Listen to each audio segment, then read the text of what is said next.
Hello প্রিয় ছাত্রছাত্রীরা, জাহান kids TV Bangla এর পক্ষ থেকে সকলকে শুভেচ্ছা।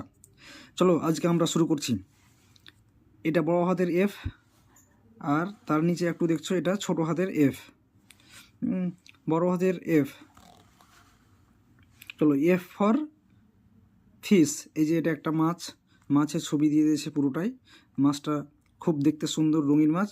তাহলে এফ ফর ফিশ, এটা বড় হাতের এফ, আর নিচেরটা হচ্ছে ছোট হাতের এফ।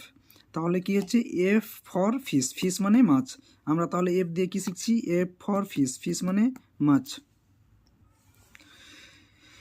এফ দিয়ে আরও তিনটি শব্দ আমরা শিখে নেব। সেটি হচ্ছে কি F, F for flag, flag মানে পতাকা। হ্যাঁ, এই যে এফ ফর ফ্ল্যাগ, ফ্ল্যাগ মানে পতাকা। এফ ফর ফ্যান, ফ্যান মানে পাখা। এফ ফর ফ্যান, ফ্যান মানে পাখা। এফ ফর ফ্রগ, ফ্রগ মানে ব্যাং। এফ ফর ফ্রগ, ফ্রগ মানে ব্যাং। তাহলে কি এফ ফর ফ্ল্যাগ, ফ্ল্যাগ মানে পতাকা। এই যে আমাদের জাতীয় পতাকায় উপরে হচ্ছে তোমার গেরুয়া, মিডিলে সাদা, আর সব নিচে হচ্ছে সবুজ। আর এটা হচ্ছে এফ দিয়ে ফ্যান, ফ্যান ফ্যান, ফ্যান মানে পাখা। এই যে এখানে এটা তোমার পুরোটা ফ্যানের ছবিটা দিয়েছে। আর এফ ফর ফ্রগ, ফ্রগ মানে ব্যাং। ব্যাং, এই যে এখানে ব্যাঙেরও ছবি দিয়েছে। তো আমার এই চ্যানেলটিকে, ছোট্ট চ্যানেলটিকে সবাই লাইক, কমেন্ট, শেয়ার এবং সাবস্ক্রাইব করে দিবেন না।